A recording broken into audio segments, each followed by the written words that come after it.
James, come out! James, stop! Stop!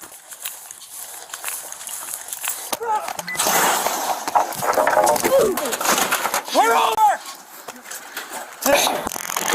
Turn over! On August 25, 2024, the Columbia County Sheriff's Office received a tip-off about a stolen truck and trailer. The suspected thief, a 20-year-old man named James Dixon. Now, you'd think he'd take it easy after being linked to a vehicle theft, but this was just the beginning of a chaotic series of events that would leave him facing a mountain of charges. Hold it right there, ding dong.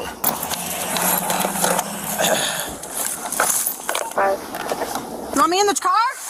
It all starts with deputies arriving at a residential area, where they discover the stolen trailer and formulate a plan. They decide to lay low, hoping to catch Dixon off guard. Well, that plan quickly unravels when Dixon rolls up, and as soon as he spots the cops, he makes a break for it. His first move? Abandoning his red F-350 truck in a ditch and bolting into the nearby cornfields. Yes. No, Red. Yep. Is that him? Go ahead. He's running, get in. The guy from the LP time teacher. He's running. Deputies scramble to coordinate their pursuit, all while trying to track a man who knows these fields like the back of his hand. Dixon goes as far as ripping off his shirt in an attempt to blend in with the surroundings. He's darting through the corn, and you can almost hear the officers' frustration as they radio updates about his erratic movements. He's behind the houses. Can you see him? James, come out! James, stop! Stop! He's running back towards the house. Prescription, khaki pants, took his shirt off. As the chase intensifies, the officers have no choice but to deploy a K-9 unit. Dixon, feeling the pressure, keeps darting in and out of sight, showcasing an impressive agility that, to be honest, is more suited for an Olympic sprint than evading the police. And stay south. James, we have a canine on its way. You need to give yourself up. If you don't, you may get bit. We got a dog coming, just a matter of time now. So we got a fresh scent trail right there. James, you need to come out. We have a canine on its way, and we don't want you to get bit. Canine's out of the car. We'll be setting the trap. 33. Man, I mean, you guys were like back and forth for each other. Oh, really? You were really close. So he would duck in as soon as I'd come back around? After a long day running around through cornfields, the deputies finally called off the search. There was no way they were going to catch Dixon in that maze of a cornfield. Dixon was still a free man, but his luck wasn't going to last that long. 3359, James was spotted on Conley Road. Give me my squad. Let me off. I'll go to my squad.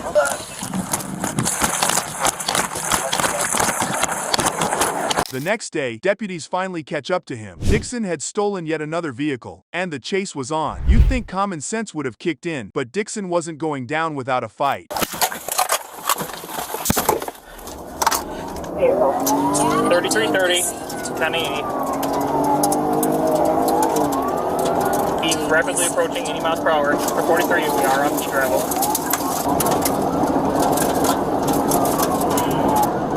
3330, just for 43, we're approaching Fulton Road now, speed of 104 miles per hour. Speed of 101 miles per hour. Instead of surrendering, Dixon decides to floor it. As the high-speed chase intensifies, officers set up spike strips to try and slow him down. Dixon hits the spikes, but continues driving at over 100 miles per hour. One male occupant. 3354, I have spikes at West 3059, Viking, I have second vehicle. Number 10 spikes west.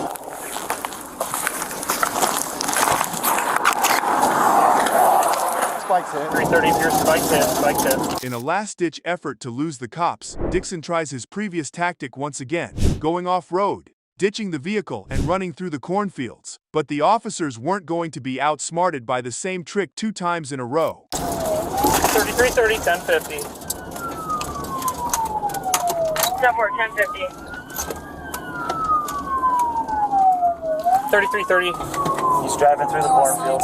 Negative on 1050. Vehicle is traveling southbound through a cornfield. Here's are trying to come out on N Nora. Here's are trying to come out on N Nora.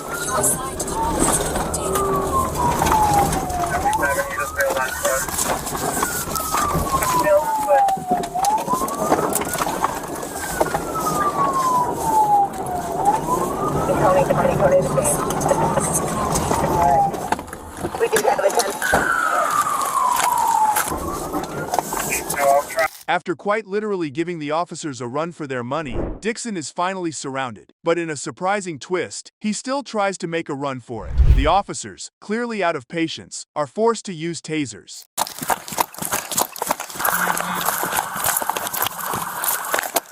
Where's he at? Where's he at? Connor, where you at?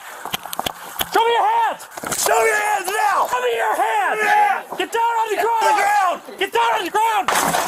After a prolonged struggle, Dixon is finally apprehended, but not before racking up an impressive list of charges. 2 counts of taking a vehicle without consent, felony fleeing and eluding law enforcement, and even second-degree recklessly endangering safety. Turn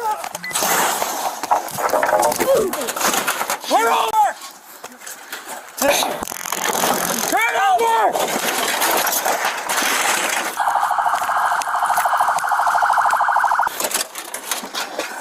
In the aftermath, the community is left grappling with the implications of rising vehicle thefts and what can be done to combat this alarming trend. As for Dixon, he's looking at a hefty bail set at $8,500. That's a lot of cash for someone whose idea of fun was running through cornfields trying to escape the law. Get an EMS roll. I'm dying. I'm dying. You're complaining of heart pain. Did somebody get them out you? No, man. I was in the hospital. Stand up. Stand up. Let's walk him out. On December 12, 2022, a dramatic police pursuit unfolded in Belvidere, Wisconsin, showcasing just how quickly a simple traffic stop can spiral into chaos. It all started when a deputy clocked a vehicle speeding through a residential area, moving at 66 miles per hour in a 55 mph zone. That small infraction would soon escalate into a wild chase that put countless lives at risk. Where did they turn? Herman, moving back Buffalo 6.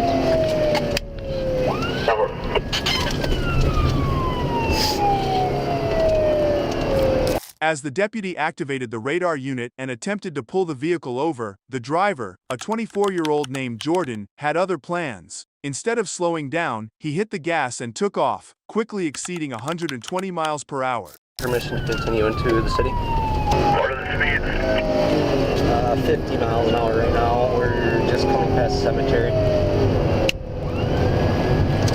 Speeds are climbing now. The situation turned even more chaotic when the deputy had to terminate the chase temporarily due to the city limits. But don't think Jordan was off the hook. The chase resumed shortly after, and the officers were determined to bring him to justice. What's your speed with him? I'm currently doing 40. They're turning left onto 5th Street, heading to 35. 10-4, you can continue his pursuit then. 10-4. Left onto 35, northbound.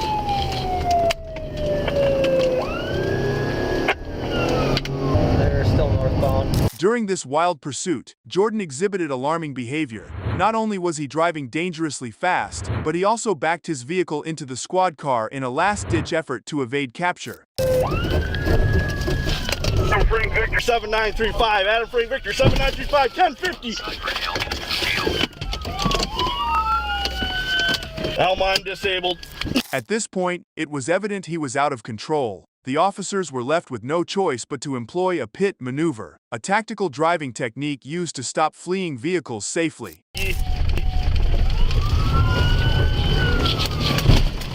Elmon, I took him out.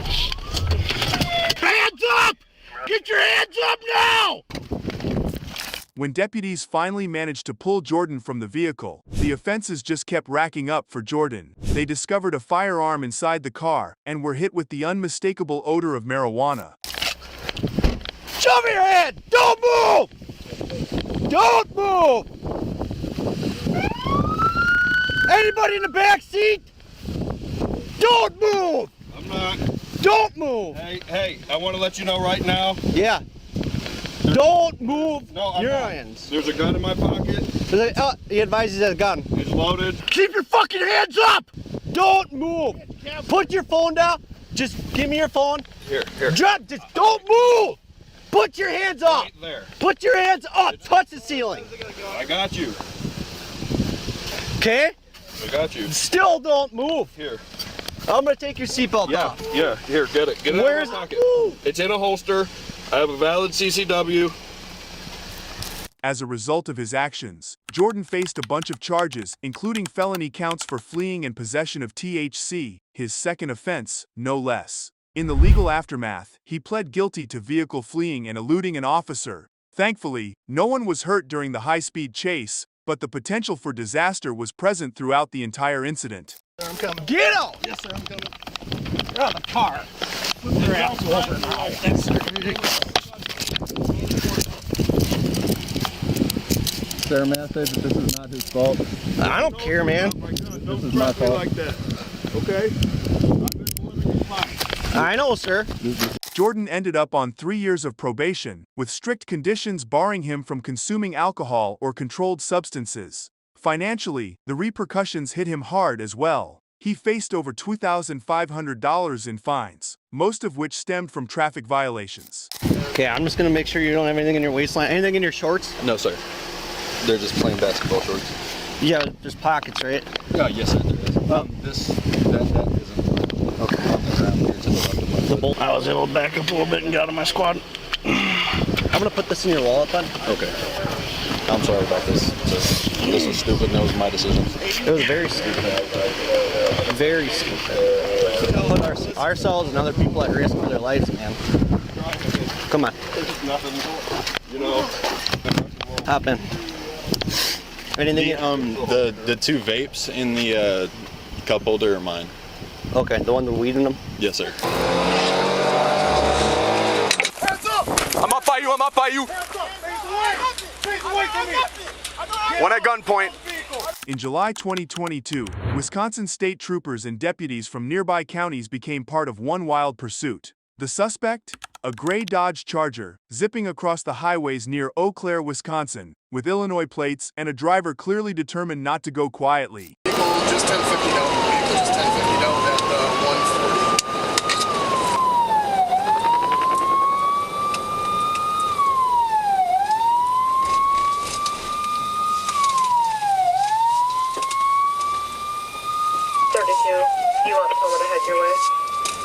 The chase didn't just involve high speeds. This was a game of high-stakes hide-and-seek. To evade capture, the suspect killed their headlights, hurtling down the dark highway at over 110 miles per hour. State troopers initially cut off the pursuit for safety reasons but broadcasted the situation to surrounding counties. This car wasn't getting away without a serious effort.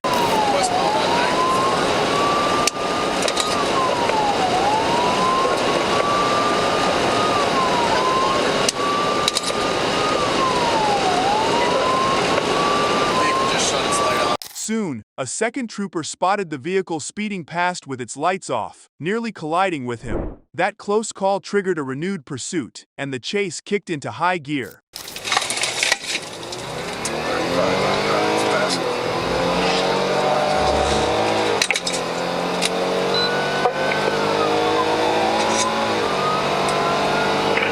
The Charger now had blown a tire, hobbling along the road while the suspect tried to milk every last ounce of speed from it. But that wasn't enough to stop him. The deputies' performance paid off though, as they watched the vehicle make a critical mistake, turning down a dirt road that quickly led to a dead end. The suspect had run out of road and options.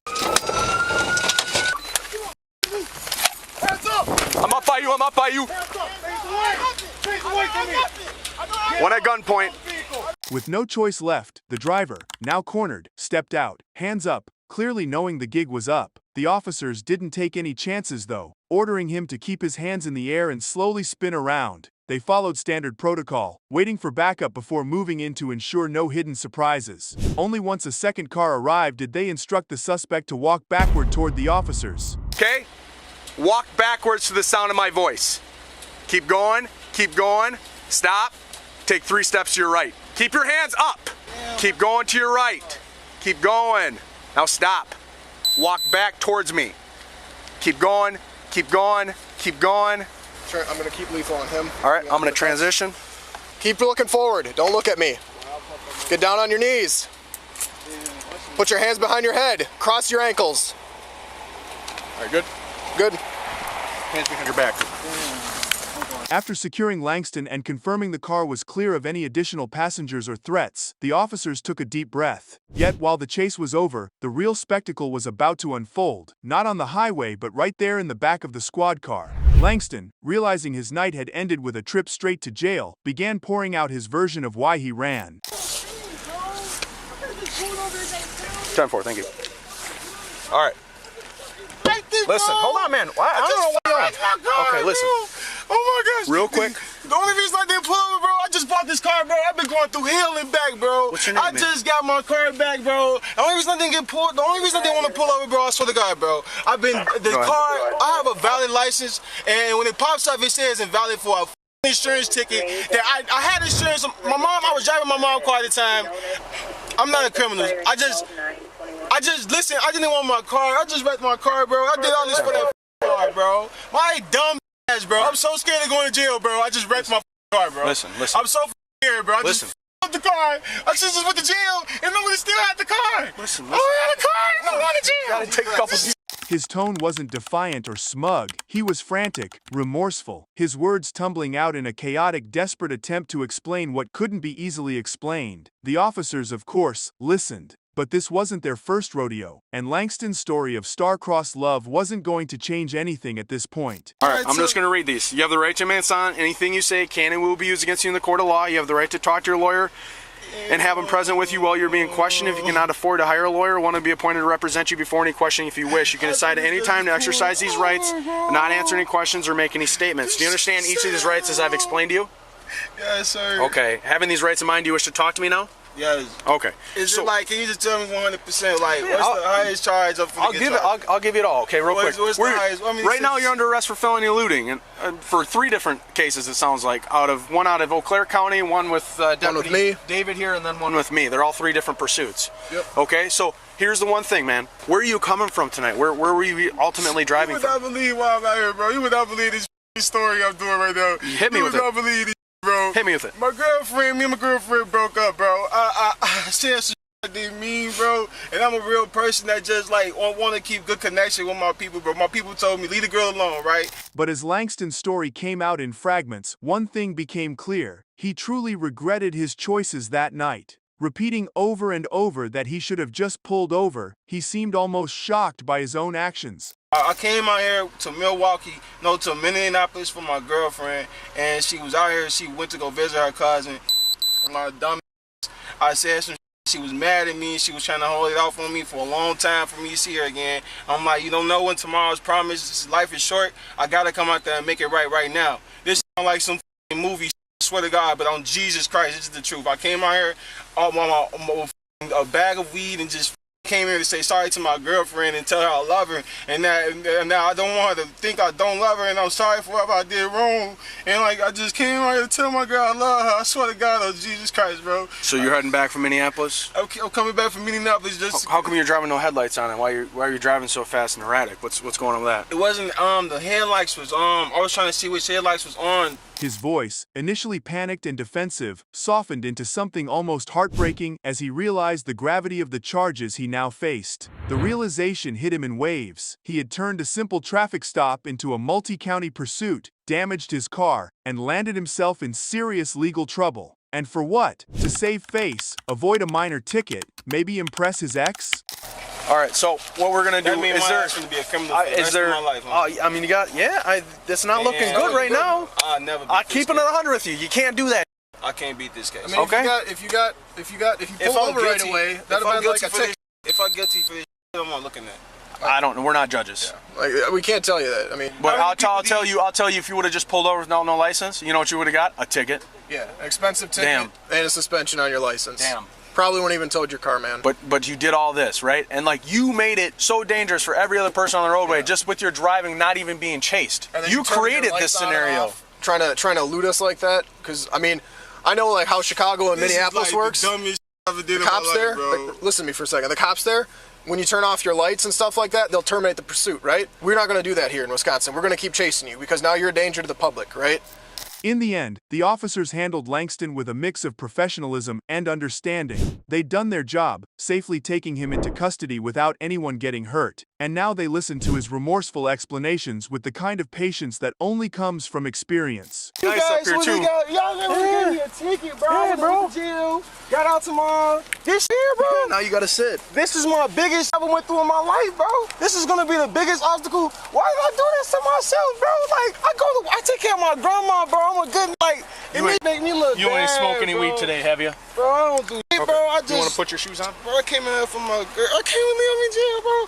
What the f*** am I tell my people, bro? Your car back further? You wanna take him to jail? I can take him if you want. Yeah, that's fine. I'll handle the rest here. All right, sorry, what was your first name again? Giannis. All right, we're gonna... For Langston, the chase was over, but the consequences were just beginning. His story serves as a reminder of how easily a single bad decision, driven by fear, pride, or regret, can spiral into a series of life-altering events. But I swear to God, bro, I came in for my girlfriend, man. I just got 3 times the felonies for my girl, bro.